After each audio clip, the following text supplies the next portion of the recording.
La dernière chose dont Goku se souvint, c'était Aterion, sa puissance, son attaque, puis le néant. Et en une fraction de seconde, un autre monde l'engloutit. Goku, dans sa pensée, qu'est-ce que... Goku touche le sable et respire difficilement. Il pense à Vegeta. Pour Vegeta, il n'y eut aucun réveil, aucune transition, aucun temps pour comprendre. Seulement le poids et le froid. Dans sa pensée intérieure, Vegeta, où suis-je ? Il serre les dents, avance, malgré tout. Mon corps me torture. Goku tenait encore debout. Mais à peine. La chaleur l'écrasait, la faim le vidait. Et pour la première fois, quelque chose d'inconnu le traversa. Dans sa pensée intérieure, Goku, mon corps. C'est quoi, cette sensation ? La peur ? Vegeta fut accueilli par le mépris. Des rires, des regards sans respect. Ici, il n'était rien. Impossible. Il tire sur les chaînes. Elles sont trop solides. Je suis faible.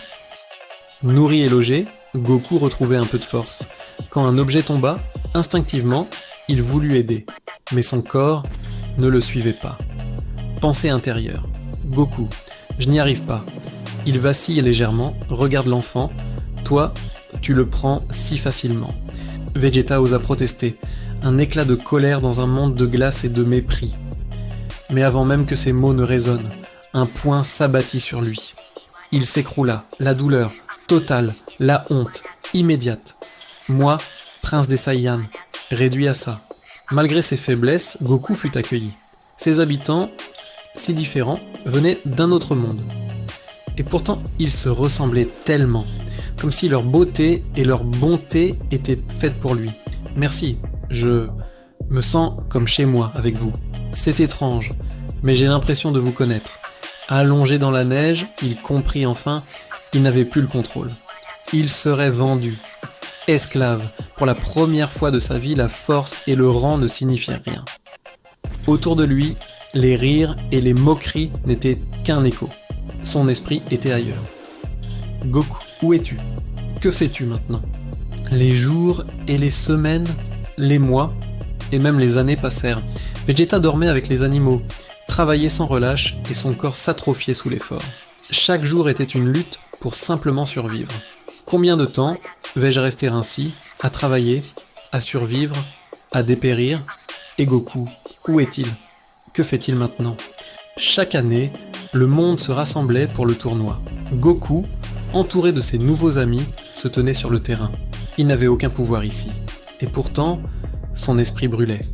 Encore une fois, Goku se retrouva au sol. Malgré sa détermination, ses adversaires étaient redoutables.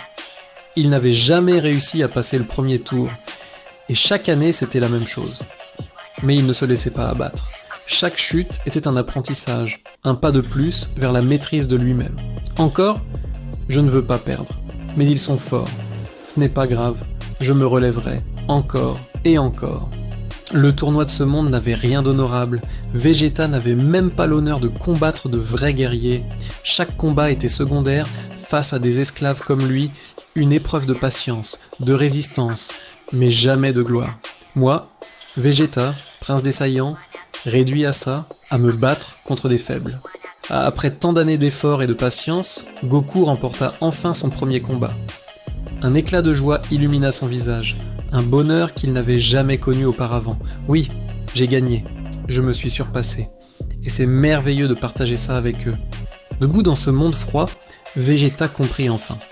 Son orgueil démesuré, sa fierté aveugle, avait été sa plus grande faiblesse.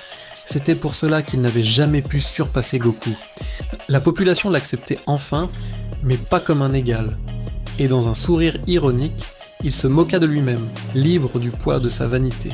Ah, moi, le prince des Saiyans, plutôt prince des esclaves, et je ris de moi-même. Depuis des années, Goku venait ici. Le canyon. Un lieu de silence et de vérité. Ce jour-là, l'air changea. La lumière se plia, et quelque chose se dressa devant lui. Ce n'était ni une forme, ni un visage, seulement un voile. Une présence impossible à regarder, et pourtant impossible à ignorer. Devant lui, le voile ne bougea pas. Un fruit apparut, suspendu dans la lumière. La voix ne cria pas. Elle ordonna. « Prends-le !» Goku tendit la main. Son corps refusa. Une seconde fois. Encore. À la 3e tentative, il comprit. Et cette fois, le fruit se posa dans sa main. La voix. Je t'observe depuis ta naissance. Chaque pas, chaque choix, chaque chute, rien ne m'a échappé. Tu as été mis à l'épreuve. Non pour ta force, mais pour ce que tu es. Ta générosité, ton altruisme envers les autres. Voilà ce qui m'a toujours importé. Ton temps ici est terminé. Tu retournes dans ton univers. Il te reste quelques missions à accomplir. Tu ne partiras pas seul. Vegeta te suivra. Cela est déjà décidé. Je vous remercie d'avoir suivi ma chaîne. J'espère que cet épisode vous a plu, et j'espère pouvoir partager encore d'autres histoires avec vous bientôt. Si vous avez aimé cet épisode, n'oubliez pas de liker.